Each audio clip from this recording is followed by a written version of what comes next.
난 부천의 왕. 아, 이거 무슨 내용입니까? 네, 본인을 부천의 왕이라고 재력을 주변에 과시를 했다고 하는 겁니다.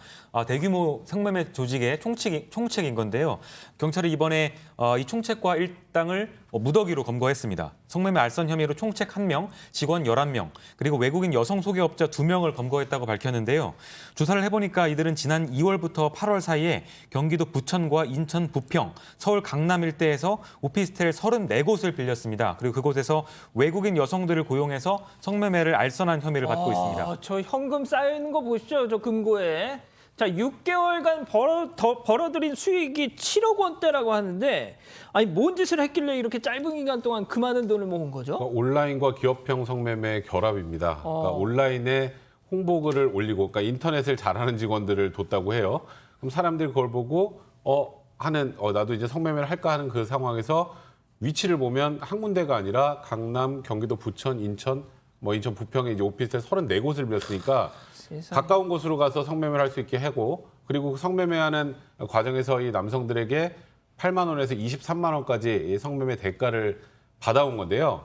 그러니까 굉장히 조직적으로 또 기업형으로 성매매를 해왔기 때문에 지금 말씀하셨던 것처럼 단 6개월 사이에 거의 7억 원에 가까운 돈을 챙길 수 있었던 것 같습니다. 박 변호사님, 이거 네. 완전 기업형이네요, 이거. 이 수법이 상당히 계획적이고 잘 짜여진 수법으로 지금 했던 걸로 보입니다. 일단은 좀 눈에 띄는 게 보면 치밀한 범행인데요. 이 사람들 한 명 한 명이 SNS 통해서 이렇게 거래를 하는데 실명을 쓰지 않습니다. 만화 예입니다. 이거는 캔디, 아톰 이런 예입니다. 예. 만화 캐릭터를 이용해 가지고 자기 이름을 올리기도 하고요. 그리고 이제 업무 지시나 이런 것들이 있으면 대부분 SNS로 합니다. 이 SNS는 미국이나 외국에 있는 SNS 본사라면 찾아낼 수가 없거든요. 예. 그래서 이용해서 했고요. 특히 광고 같은 것도 인터넷 광고에 능숙한 사람으로 해가지고 성매매 광고가 제일 앞에 뜰 수 있도록 그런 사람 한 11명 정도를 고용해서 실장으로 직접 운영을 하고 실적이 있으면 돈을 줄 수 있는 방법으로. 그러다 보니까 계속적으로 운영이 되는데도 불구하고 걸리질 않는 거죠. 상당히 치밀하고 조직적으로 운영했던 것으로 보입니다. 자, 이 부천의 왕이라고 스스로를 자칭했던 이 총책, 나이가 딱 30살이었대요. 30살에 진짜 6개월 이런 짓 해가지고 7억 벌었으면 우쭐했을 수도 있을 텐데, 자, 스스로 그래서 부천의 왕이라고 과시를 했다는 거 아닙니까? 그런데 이제 제가 관련 기사에 달린 댓글 보니까 야, 퇴직금으로 50억 받는 세상에 7억 벌었다고 뭘 왕이냐 이런 또 빈정거리는 또 지적도 있긴 했습니다만 교수님 한마디 좀 해주시죠.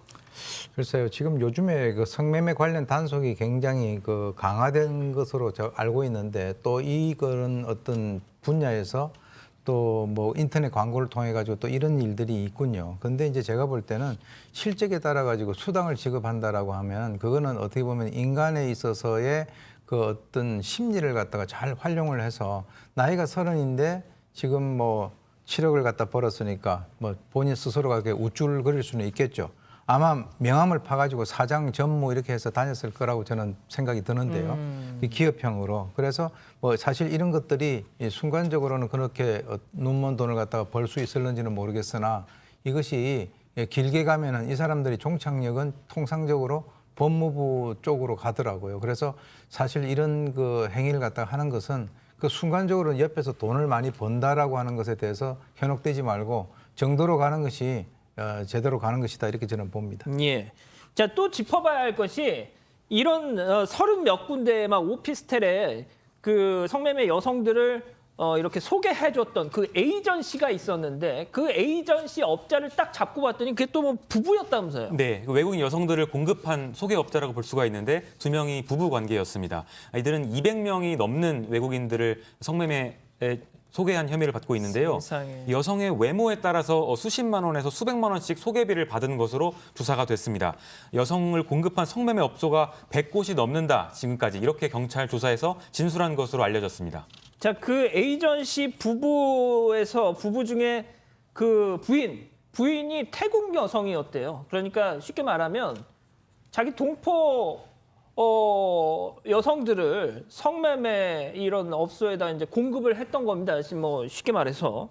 자, 그런데 말이죠, 백 변호사님, 저는 말이죠, 지금 잡힌 일당들도 문제고 성매매 여성들도 당연히 문제고 남의 나라까지 와가지고 그리고 그걸 이용한 인간들도 진짜 잡아서 처벌을 해야 될 것 같고 말이죠. 근데 이제 이 관련된 건 성매매 알선 등의 혐의가 될 텐데 지금 현재 이 여성을 공급했다는 이 부부가 100여 곳 넘는 곳에 여성들을 공급을 했다면 지금 발각된 이 소위 말한 부천의 왕이라는 이 조직 말고도 또 굉장히 많은 성매매 업소에 여성들이 공급이 됐다면 그곳에서도 그런 범죄가 벌어졌을 가능성이 많기 때문에 일단 그에 대한 수사를 좀 확대해야 될 거고요. 그리고 제일 중요한 건 이 사람들은 처벌보다 더 무서워하는 건 돈 뺏기는 겁니다. 그러니까 몰수하고 추징 부분을 철저하게 해서 이런 일을 해도 절대로 나한테 이득이 되지 않는다라는 그렇죠. 것을 반드시 깨닫게 해줄 필요가 있다는 생각이 듭니다. 진짜 지금 보여지는 돈, 뭐 경찰이 확보한 그 자금은 저들이 거둔 수익의 극히 일부가 아닐까 이런 생각도 좀 듭니다. 자, 첫 번째 인물 이렇게 정리하고요.